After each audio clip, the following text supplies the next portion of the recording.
With millions of people all over the world, we are sure you want to be informed with happenings in states, countries, and the world at large. At LightCast TV, will bring you details of news in statements, politics, human angle stories, and crime. We also engage business owners who talk to us about their business. Perhaps you want to go into such business. What are the things you need to know? We also bring you life of party, from traditional engagement, weddings, housewarming, birthday parties, and many more.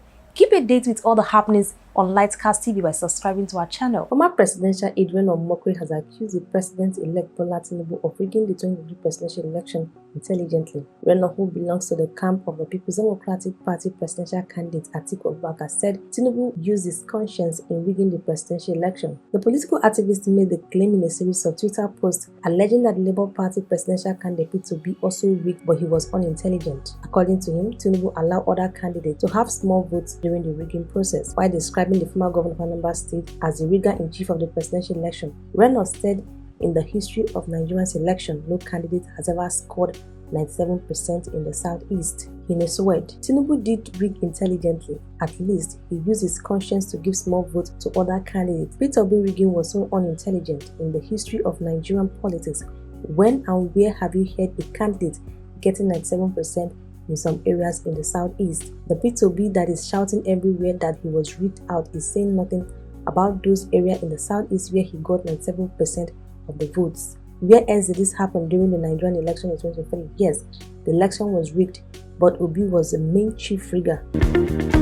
The presidency on Thursday revealed why President Buhari has been silent on the allegation of irregularities and compromise against the Independent National Electoral Commission. They have an allegation of irregularities levied against INEC in the conduct of the February 25th presidential and National Assembly elections. The presidency, in the statement issued on Thursday, noted it will not take any decision that will lead to the annulment of the presidential election, like the case of June 12, 1992.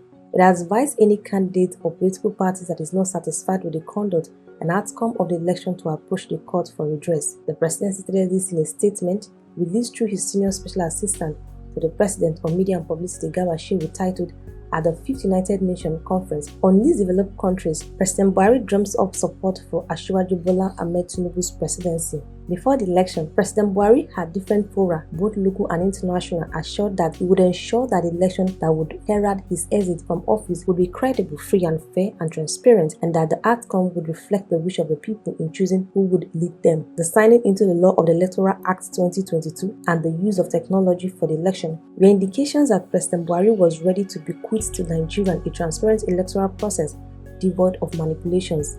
However, controversies have trailed the conduct and outcome of the presidential election, as the Independent National Electoral Commission had been accused to have failed to follow strictly the Electoral Act as regards the transmission of the result from the beavers to the IRF immediately after collation at the polling units. Former President Olusegun Obasanjo was the first to raise the alarm that the INEC had compromised and the conduct of the election by not keeping to the electoral laws. Had in the statement called on President Buhari to call the election umpire to order so that the country will not be thrown into political crisis. There has also been plethora of negative reports from a section of international news media casting aspersion on the conduct of the election, saying that it fell flat from the expectation of the majority of the electorate. But the presidential spokesman, in what to be the takeaway he listed from the presidential participation at the LDC conference in Doha, Qatar, said that Buhari, while speaking to Nigerians in diaspora about the ongoing political transition, called for the support of the incoming government of Asiwaju Bola Ahmed Tinubu so that Nigeria will continue to be the beacon of hope and prosperity in our continent,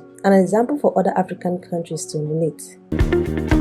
The senior pastor and founder of the Omega Fire Ministry, Apostle Johnson Suleiman, has reacted to the court suit instituted by P2B challenging the victory of the Nigerian president-elect Asiwaju Bola Ahmed Tinubu. Last week, the Independent National Electoral Commission announced Tinubu as the winner of the February 25th presidential election. Tinubu, according to INEC, defeated Atiku Abubakar of the People's Democratic Party and Obi of Labour Party to emerge winner. Not long after INEC's declaration, Obi and Atiku approached court alleging they were rigging during the presidential election. They don't claim they won the fiercely contested poll. A video has since surfaced online showing Apostle Suleiman asking candidates to forget about pursuing legal suits in a bid to reclaim their stolen mandate.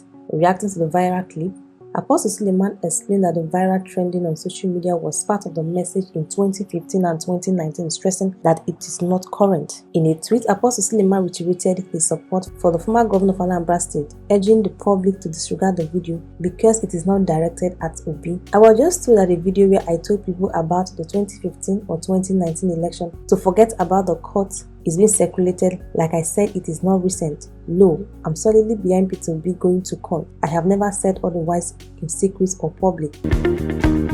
Because you have a personal mission, you want to become Mr. Governor.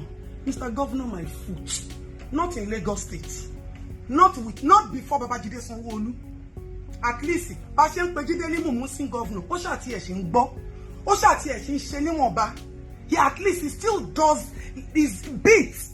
Not you that you can't even listen. Arrogant. All you do is to beat women. Abi, you never beat me before? Answer now, Jando. You never beat me before? Even your brother, Baba Shabi, I didn't tell him anything until last year. So, if PDP and all of una where they waste money on top Jando like una self, people should withdraw. Or you go to polling booth on Saturday and waste your energy. And not waste your dada.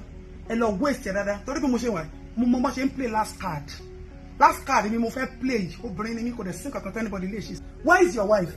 So you want to become governor? 3 days to election, we have not seen your wife. Eh? So now when you come win, we go come say with their first lady. First lady that never interacted with women. So what do you want to use to even activate women to come out and vote for you? Use your agidi very, very well. I gave you plenty of time. You remember last year when they mentioned your name that you came out? I told them to tell you not to waste your money. Go and check yourself into a rehab. Go and fix yourself. You're not a man worthy of being a leader, not even in the council unit.